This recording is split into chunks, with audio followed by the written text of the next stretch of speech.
Aqui é a professora Vanessa e abordaremos nessa aula o assunto de cargas elétricas. Vemos aqui nesse primeiro slide várias cenas, certo? Algumas que estão mostrando duas pessoas levando pequenos choques, em maçanetas, um átomo, uma pessoa manuseando um celular, uma impressão sendo realizada e uma pessoa que, quando aproxima seu braço de uma tela de televisão, possui os pelos de seu braço arrepiados. No final dessa aula, vamos ser capazes de compreender qual aspecto em comum possui todas essas cenas. Vamos começar nossa aula por uma breve introdução histórica. Então, na Grécia Antiga, os gregos observavam que o âmbar, que é essa resina aqui amarelada, quando atritada, ou seja, friccionada com a pele de algum animal, ela atraía partículas leves. Na literatura consta que foi o Tales de Mileto que observou esse fenômeno pela primeira vez. No grego, o âmbar significa elétron, e daí que se origina o termo eletricidade. Então, esse comportamento observado pelos gregos, na atualidade a gente pode reproduzi-lo. Como?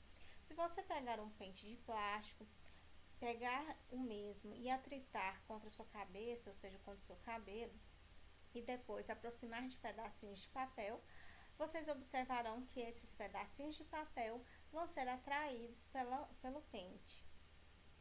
Vamos agora aprofundar mais o nosso estudo. Vamos mostrar duas situações experimentais. A primeira, 2 bastões de vidro atritados com seda. Então, um desses bastões de vidro vai ficar suspenso por um fio, que vai lhe conferir mobilidade. E um outro bastão de vidro que é aproximado e ele não se move mais, vai ficar nessa posição aqui. Após feito isso, a gente vai observar o seguinte, que esse bastão aqui se movimenta. E movimenta de que forma? Que os bastões se afastam, de forma afastada do outro bastão. Portanto, nós observamos uma repulsão. Se a gente pegar uma outra situação, agora a gente pegar bastões de materiais diferentes, um bastão de vidro atritado, esse aqui não tem, com seda e um bastão de plástico atritado com pele, a gente vai observar o seguinte. Novamente, o bastão de vidro vai ficar suspenso, então ele que vai se movimentar. Após essa aproximação, a gente observa aqui uma aproximação do bastão de vidro com o bastão de plástico. Logo, os bastões se aproximam, a gente observa uma atração. Então, esses dois experimentos, eles seriam uma remontagem do experimento feito por Dufay inicialmente nessa época. O que Dufay observou? Após eletrizado o âmbar, ou seja, friccionado com a pele, ele observou que se ele pegasse 2 âmbars, ele observava a repulsão, eles tentavam se afastar. E se ele pegava 2 materiais diferentes após eletrizados, ele observou o seguinte, que ocorreu a atração. Então, ele disse, certo? Ele concluiu que eles adquiriam uma carga, que ele chamou de carga resinosa para o âmbar e de carga vítrea para o vidro. Com isso, ele comprova a existência de cargas diferentes. Isso foi por volta de 1733. Hoje, a gente tem conhecimento das partículas atômicas, mas naquela época eles não tinham conhecimento do átomo, igual nós temos hoje em dia. E a gente sabe, que os átomos, eles possuem as partículas que são os prótons e que eles possuem carga positiva. E as partículas dos átomos, que são os elétrons, eles possuem o quê? Carga negativa. E as partículas que não possuem nenhuma carga são os nêutrons. Os nêutrons e os prótons, eles ficam situados na região central do átomo. E os elétrons, ele fica na eletrosfera, na região ao redor do núcleo. Aí aparece uma moeda de $100 aqui. Aí você vai falar assim, professor, estamos falando de carga, o que tem a ver com dinheiro? Eu quero chamar a atenção o seguinte, para esse cara aqui que está estampando a moeda de $100. Ele é o Benjamin Franklin, certo? Ele está na moeda de $100, o que ele tem a ver com o assunto aqui? Então, olha só, gente. O Benjamin Franklin, além dele ser um político muito bem sucedido, ele também foi um estudioso da eletricidade. E foi ele que designou os termos carga positiva e carga negativa. Que o Dufay antes, né, falava que a carga positiva seria o equivalente à carga vítrica, a gente não usa esse termo, né? E a carga negativa seria a carga resinosa. Então, vamos falar de carga elementar. O que é isso? A carga elementar, ela tem esse valor aqui. Elementar é porque ela é a carga de cada elemento. De quais elementos? Dos prótons e dos elétrons. Então, eles têm esse valor aqui. Mas, dependendo se for próton ou elétron, vai variar o sinal, certo? Então, Ezinho de carga elementar. Então, se for a carga elementar de prótons, ela vai ser positiva, certo? Se for de elétrons, vai ser uma carga negativa. E se for, no caso de nêutrons, a carga é o quê? Nula. Então, a gente vê aqui que aparece um sinal, esse símbolo aqui, que é o símbolo da unidade, que é o coulomb, tá?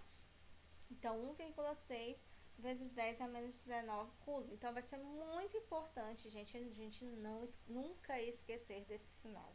Porque esse sinal vai diferenciar se estamos falando de uma carga elementar de próton ou uma carga elementar de elétron, certo? Então, essa é a carga do elemento.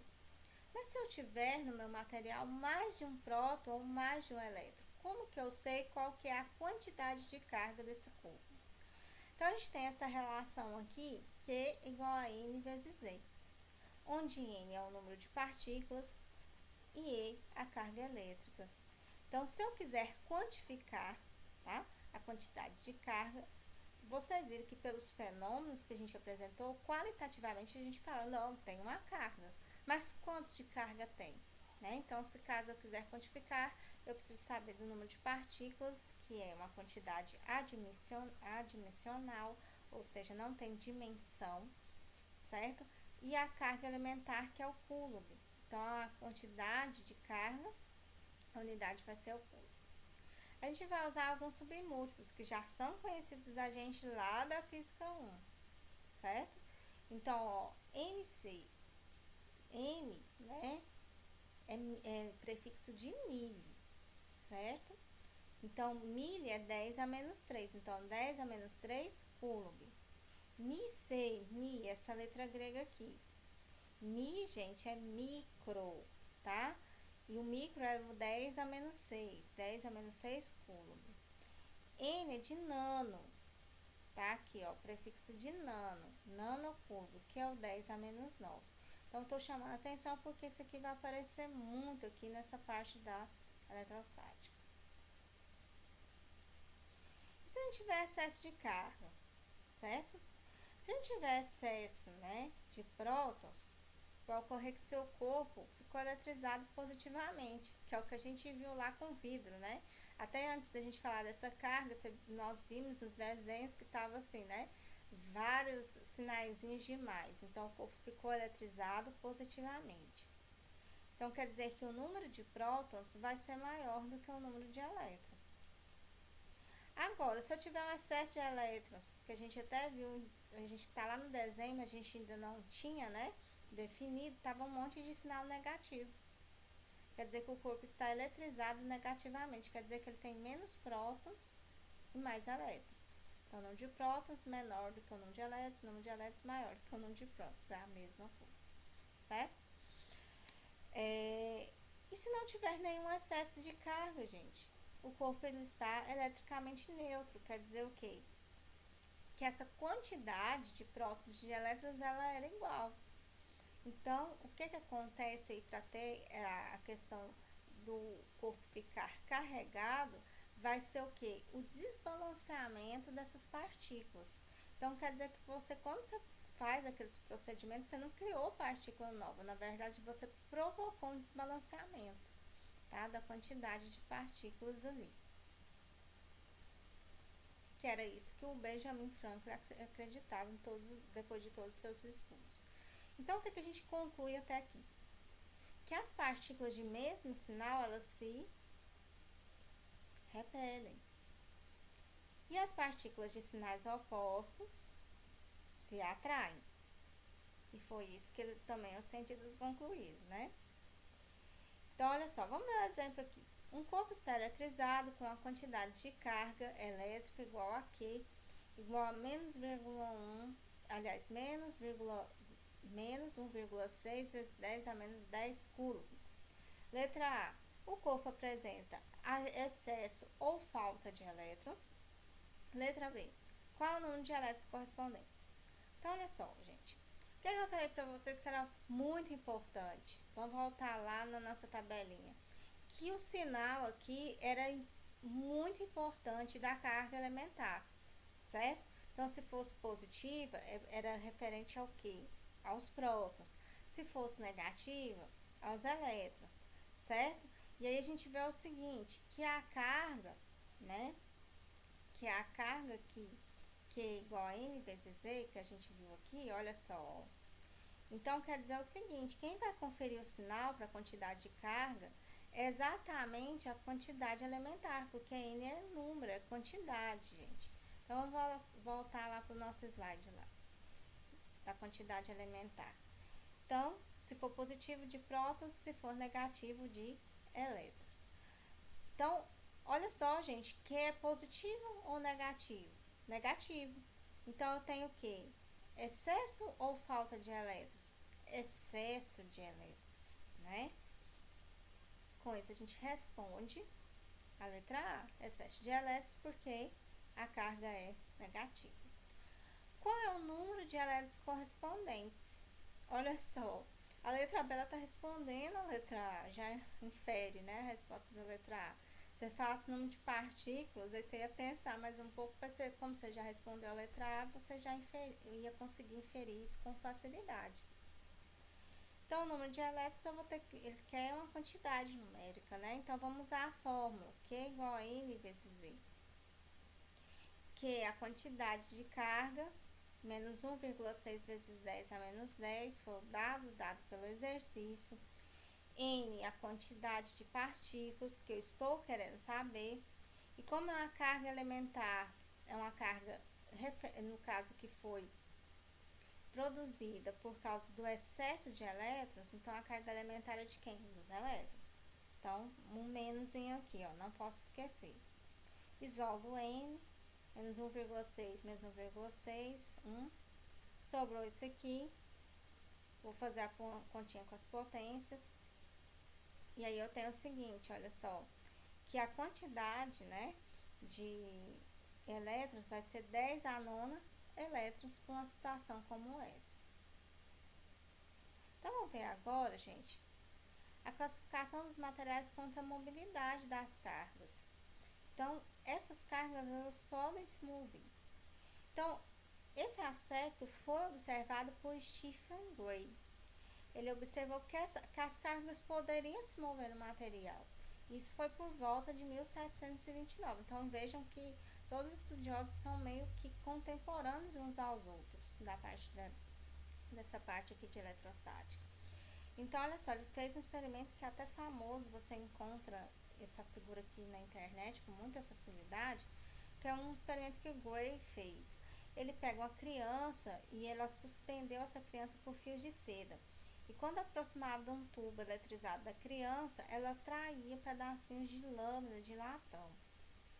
Então, olha só, a gente pode ter essa classificação quanto à mobilidade dos materiais como condutores, que são aqueles materiais que as cargas se movem com facilidade. Que são o quê? Quando a gente fala em condutor, a gente já lembra de material metálico. Por exemplo, você vai lembrar dos fios, né? Que você tem o fio de qualquer da televisão, de qualquer coisa elétrica, né? Que você usa em casa. É um fio, às vezes, que você vê que ele está encapado com uma borracha, mas é um fio o quê? De cobre, né? Material metálico seria o cobre. O corpo humano é um bom condutor de eletricidade. O corpo humano, a terra e aí a água, tá? E assim por diante. Os materiais também podem ser classificados como os isolantes, que as cargas não possuem essa maleabilidade dentro do material. Então, no caso, não maleabilidade, essa capacidade, né, de se mover, né, dentro do material, seria o termo mais correto, não maleabilidade. Então, exemplo, madeira, borracha e assim por diante. Então, gente, o que a gente fez lá no início da aula, né? E que o Dufay também fez lá, aquele ato de esfregar, né? Que é no caso, que a gente até usou já o termo eletrizado, foi um processo de eletrização para promover esse desbalanceamento das cargas no material. E aqueles exemplos lá, que foi o primeiro, né, que os gregos fizeram, é a eletrização por atrito. Então, os corpos atritados adquirem cargas de mesma intensidade, porém de sinais contrários. E como seguia, né, até então, porque na época eles não tinham conhecimento do átomo, né, que tem aqueles átomos que têm capacidade mais de doar ou de receber elétrons. Então tem essa série chamada série triboelétrica, que é baseada justamente no atrito, tá? Tribo, do grego, quer dizer atrito. Então tem, após atritados, né, tem materiais que têm a tendência de ficar mais negativos e outros mais positivos. O outro processo de eletrização seria a eletrização por contato. Então, o atrito nada mais é com a eletrização de contato, mas que você incrementa essa eletrização de contato. E na eletrização de contato, o que ocorre? Uma redistribuição das cargas. Então, vamos ver aqui para isso ficar um pouco mais claro.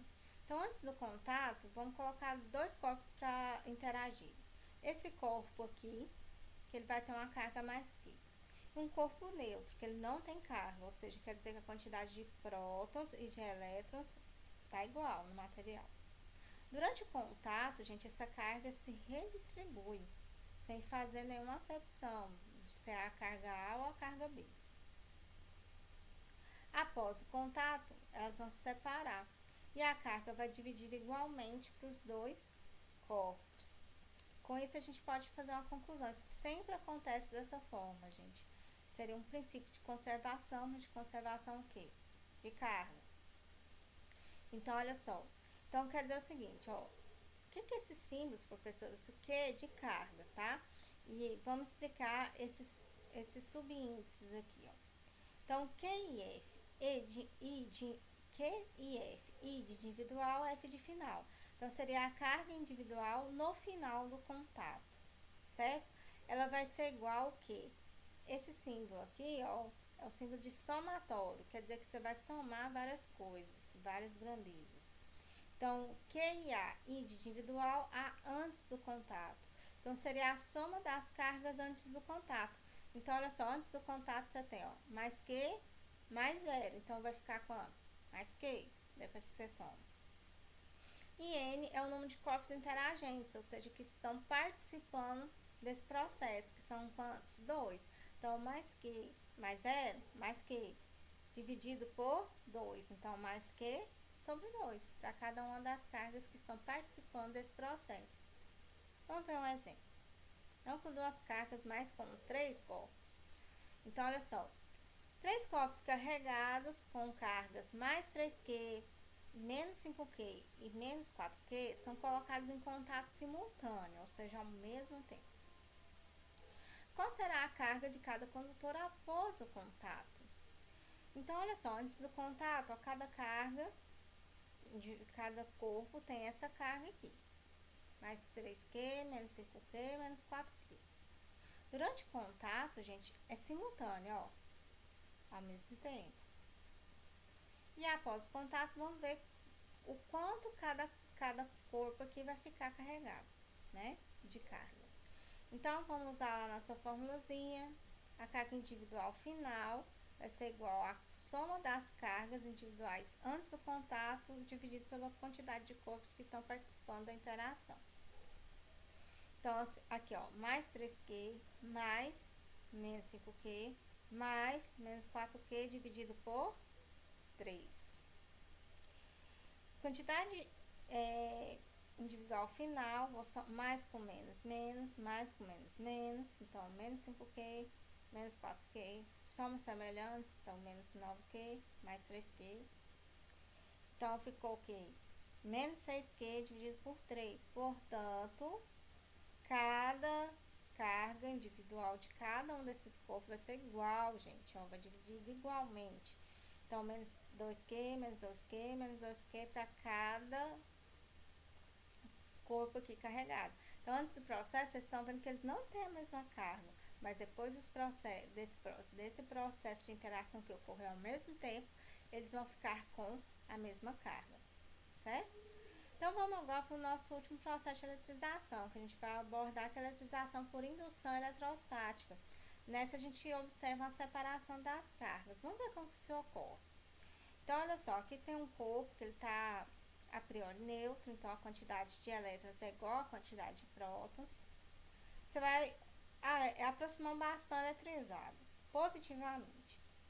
Após eu fazer isso, olha só, gente, ele aproximar, o que vai fazer? Uma separação das cargas. Então, olha só, a gente viu que cargas opostas se atraem aliás, cargas de sinais diferentes se atraem e cargas de mesmo sinal se repelem.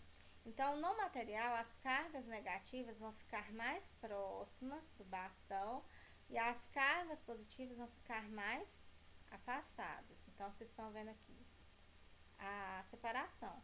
A professora, se fica para sempre assim? Não, se eu tiro, por isso que é indução, se eu tiro aqui o corpo aqui, ele vai voltar ao normal aqui, certo? Não vai ficar com essa separação. Olha só esse GIF animado que a gente coloca aqui, que é o contrário, ó.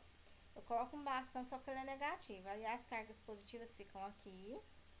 Você tá vendo que as cargas negativas estão ficando desse lado de cá, ó. E aí, na hora que a pessoa toca, ó, observe, tocou. As cargas estão saindo pelo braço da pessoa. Por quê? O que a gente definiu lá? Que o corpo humano ele é um bom condutor de eletricidade, né? É um bom condutor de cargas.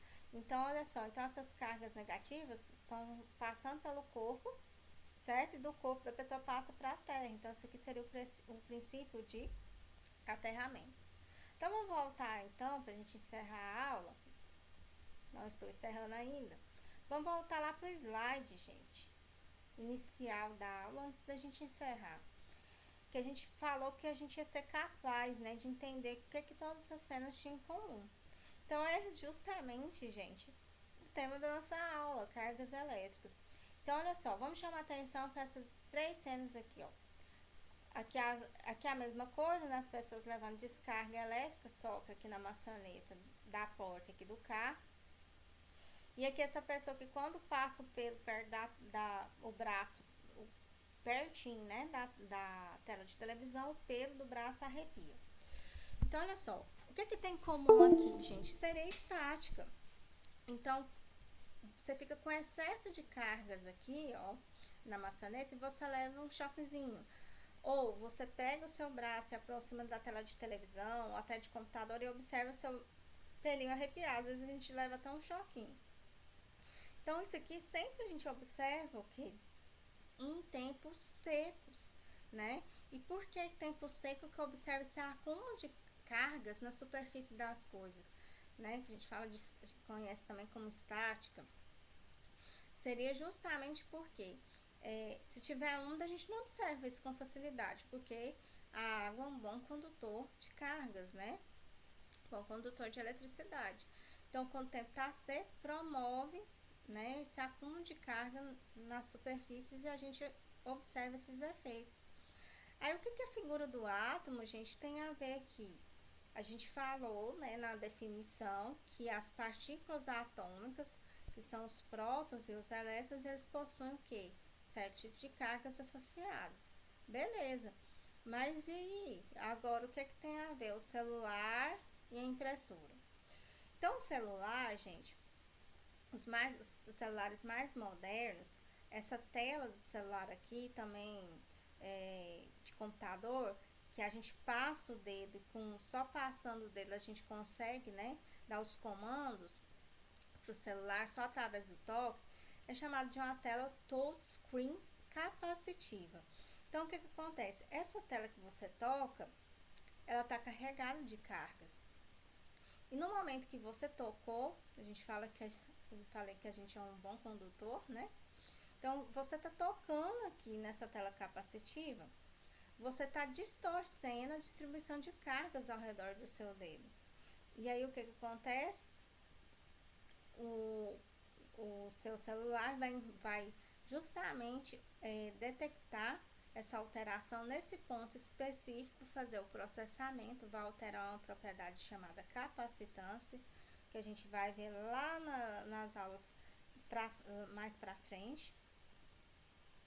E aí, com essa alteração, ele faz o processamento da informação, certo? Beleza. Mas e aí, a impressão, o que tem a ver? Tem tudo a ver, gente. Como que ocorre o processo de impressão? Vou falar de uma maneira bem resumida.